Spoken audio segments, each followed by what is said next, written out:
Welcome back into SicEm365 Radio. Paul, Catalina, and Craig Smoak. Joined by Brad Townsend, Dallas Morning News. Covers the Mavericks. And Brad, as we sit here in the series 3-2, are you surprised that it's come to 3-2? Or given the way that Luka Doncic has played, especially in their wins, is this really, not so much a surprise? Well, going back about, 10, 11 days ago when our editors asked various staff writers to predict the series, I predicted Mavs in 6. So I can't sit here and say right now that I'm surprised. I'm surprised at the way it played out. I mean, I think anybody would be shocked if you're sitting here 5 games into the season, no home teams have won to this point. Only other time that's happened in a playoff series through 5 games was the 95 Spurs Rockets conference finals. Brad, I'm going to ask the dumbest question of this interview. Hopefully it's the dumbest question. How good is Luka Doncic? Oh, my. Not dumb. Not a dumb question at all. It's a question that we've been trying to come up with creative ways of asking, and Luka's teammates and coaches and people around the league have tried to come up with different superlatives to give, an answer to that question. It's an evolving answer. I mean, we're seeing, we saw in the bubble last year, I was privileged to be there, one of the few reporters. We saw him raise his game in that 6-game series, and we're seeing him do it again. But of course, I think probably most fans listening to this know that he had a neck issue, and he clearly was not himself in games 3 and 4 in Dallas, especially game 4. But he clearly shook off that in game 5 and was just terrific. And then, of course, one thing you love about the kid is that, he scores 42 points. He's really, 90% of the reason the Mavs pull out that game. Well, I shouldn't say 90%. He got lots of help. But scoring-wise, he contributed 31 of their 37 baskets. Of the Mavericks scored 37 baskets. He either scored or assisted on 31 of them. It's just outlandish. But his comments after the game were that he played poorly. He had a bad fourth quarter, and thank goodness for his teammates. And I think that says a lot about the guy, especially for a 22-year-old. What do they need to do to light a fire under Kristaps Porzingis? Well, that's a great question. You would think that coming out with a chance to close out this series, playing in front of 17,000, 18,000 people tonight, that would do it. I will say that especially after the game 5 win in Staples Center the other night, one of the first things Rick Carlisle did was to go out of his way to praise Porzingis and saying that the game plan called for him to be pretty much a guy that would station himself in the corner and help create passing, driving lanes for Luka and others. But you can tell from his body language, he does not like. He prefers not to be playing power forward, which he's played in this series, in which he played down the stretch of this season. It's the position that the Mavericks need him to play. It's not his preferred position in the offense. What he needs to do, it doesn't have to be necessarily the numbers, the scoring numbers. He needs a double-digit rebound night. I mean, the Mavericks need to see more defensive aggressiveness from him, especially since they may trot out the Twin Tower lineup again tonight with 7-4 Boban Marjanovic and 7-3 Porzingis. They need those guys to be rim protectors tonight. Boban is just so fun. I can't imagine how fun it must be, covering him as well. But, he's not just some funny guy that comes in and people get a chuckle. I mean, he made an impact in the last game, did he not? He really did, and he actually did in last year's series in the bubble. It's it's interesting. I know fans clamor to see more of him because when you do see him, he's a guy that, he could be on the court 5 minutes, and next thing you know, he's got 8 rebounds and 10 points. I mean, he just gobbles up everything that's in the paint.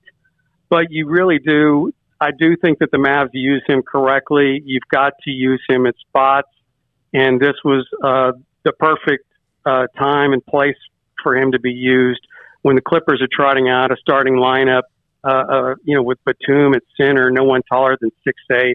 It's just begging for the Mavericks to.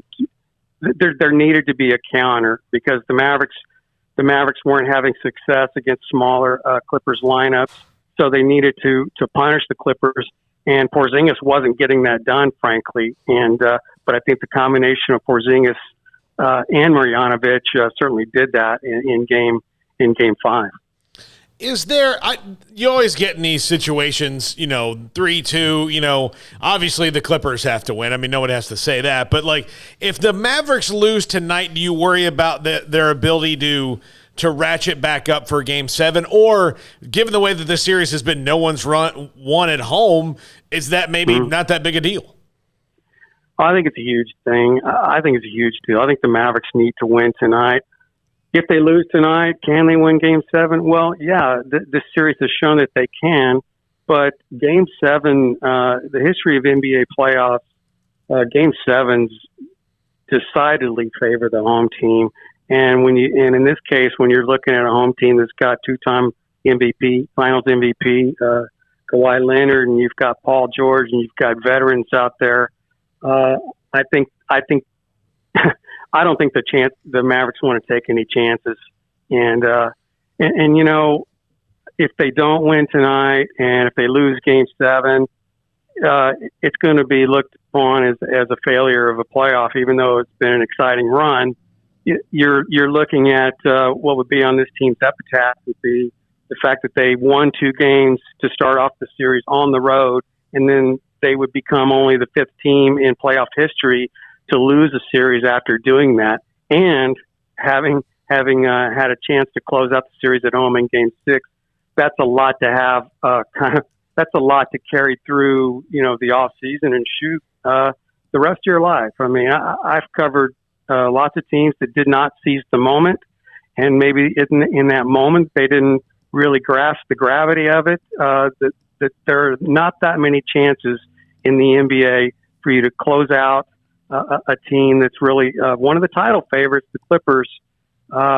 Maybe you don't realize it as much when you're a young team like the Mavs, but trust me, I know players I've talked to over the years and teams, they spend years regretting those moments that they did not seize. Do you expect Dwight Powell to be in a similar role to what he was in Game 5? I do. I think in a lot of ways he was kind of the second trump card that Carlisle was waiting to play, and it's really the dynamic, the difference between Marjanovic and Powell could not be more extreme, but I think it's that extremity that made it so effective. Powell comes in and he's a great screener and roller. He's hustling after every rebound, and again, it's Boban and it's Powell really taking the slack that Mavericks fans and you guys, as you guys suggested, that you'd like to see Porzingis doing more of. But very effective, and I expect to see the same recipe tonight. I expect the same starting lineup, and I expect Powell to be an impact player too off the bench. Brett, I know there's been positive reports on the future contract situation with Tim Hardaway Jr. Seems like he and the Mavs are maybe going to be able to work something out, or at least there's a good chance of that.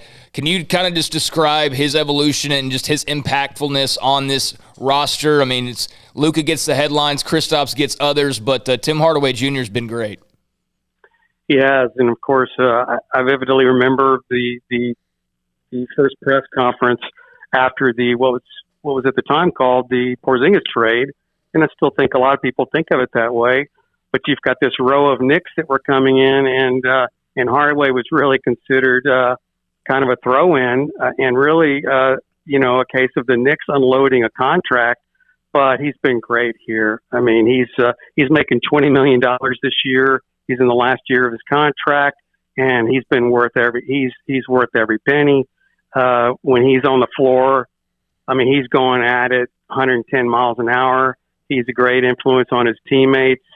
And you know what? He's also proof that Luka Doncic can make a guy look good, and he's also and it's also vice versa. He's helped Luka Doncic look good. I think it's been a really good marriage, and I would be surprised, really surprised if there wasn't mutual interest in. I know there's mutual interest, but I would be really surprised if it doesn't get done in the offseason.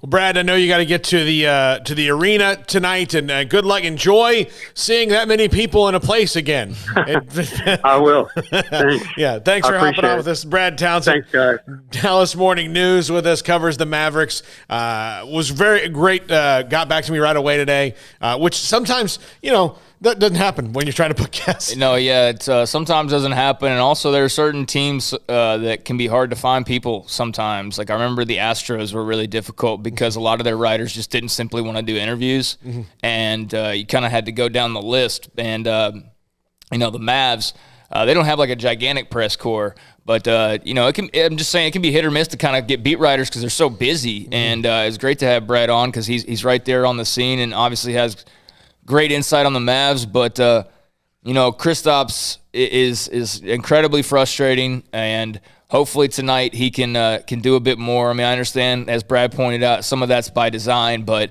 whether he likes it or not, he's getting paid a lot of money to be out there, and it's a playoff game and it's a closeout game, and so do what you're asked to do, and worry about the rest later. But man, he's frustrating, and so thankfully there's been the Dwight Powells, the Tim Hardaway Jr.'s, the Bobans, others that have been able to help pick up the slack a little bit or have played their own roles. And Tim Hardaway Jr. has been a great surprise, just the way that the player that he's turned into. Do hope the Mavs re-sign him this summer, and it looks like they'll have a very good chance of doing that. But tonight's a big night for everybody involved. Yeah, and you mentioned about the Mavs getting that other. I guess you would think if the way Tim Hardaway Jr. has been playing. I mean, he's certainly he's certainly somebody who can help you win a lot of games. He's he's not that. But he's not your Pippen. No, he's not your Pippen. And that's why I think everybody was hoping that Kristaps would be, and that's not what he's been yet. No. And maybe he'll wind up that. I just think that people are probably tired of waiting at this point for him. I mean, dude, all you got to do is watch and see how lackluster and how.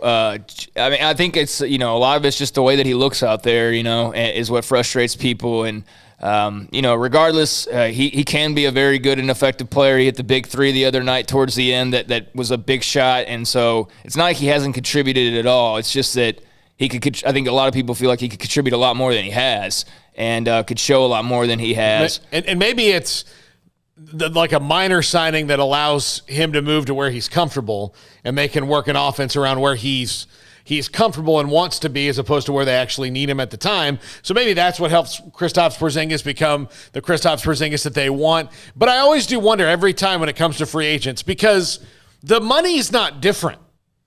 Everybody can offer the same money. It's not like in baseball, when free agents come over, sometimes you can just get bowled over by money. The Yankees can offer more than the Royals can. Even if the Royals might have had a better team at the time, the Yankees can pay you more. So because of your long-term future, you go to the Yankees. That's what you do. But in the NBA, the way that's set of the Supermax deals, unless you're re-signed with a team that you're on, you're making the same money. So if you've already decided to leave the team you're on, I don't know what it's been about Dallas that it's been the one that they I might go to Dallas. There's no state income tax, and Mark Cuban is really aggressive. Oh, you better come and get me, and then that's what happens. Yeah, I mean the money's can be slightly different, but it's not the big gap like you're referring to with like Major League Baseball, where there's no handcuffs and you can give $500 million to a guy without a problem and not have to worry about a salary cap. In the NBA, you do have the salary cap, although, we see plenty of flexible contracts and giant contracts being signed.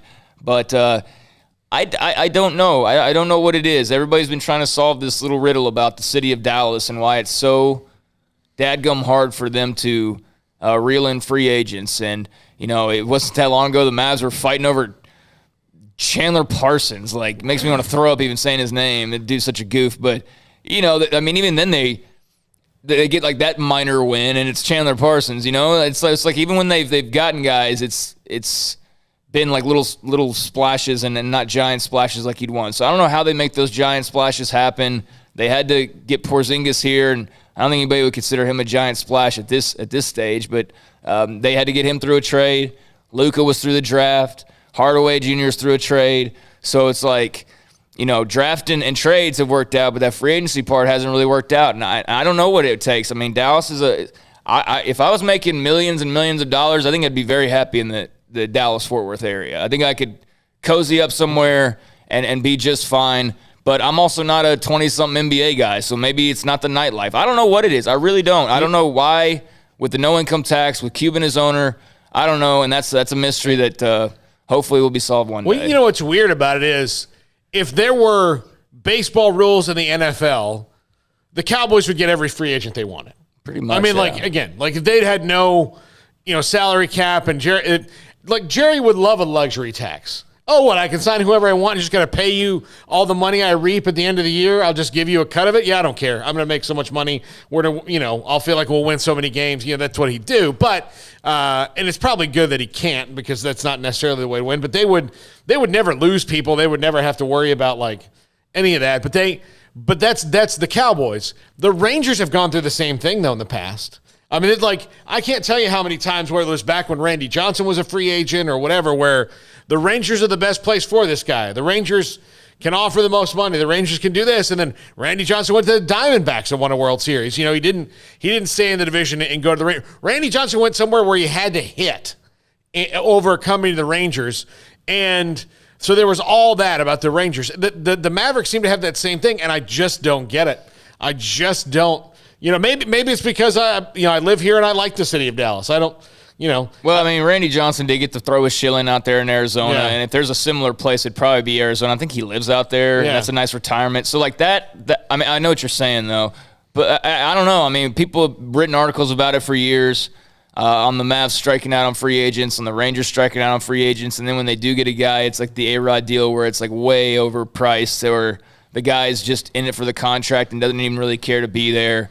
It's been a problem, but Luka's been a godsend, and I think players are going to want to play with him. And I think, if you're the Mavericks, you just got to, keep the course. And hopefully Porzingis, turns out to be much more than he has been so far. But regardless, you got a young player who is already being mentioned with the greats, and that's pretty cool. I mean, they could not have had it work out. I mean, Trae Young's great, but no way in the world do I trade him for Luka Doncic. I mean, that's just amazing that they were able to have him not fall in their laps, but amazing to swing that, because imagine, like, without Luka, who knows if they had Trae Young right now. I don't know if they're in the position they're in right now.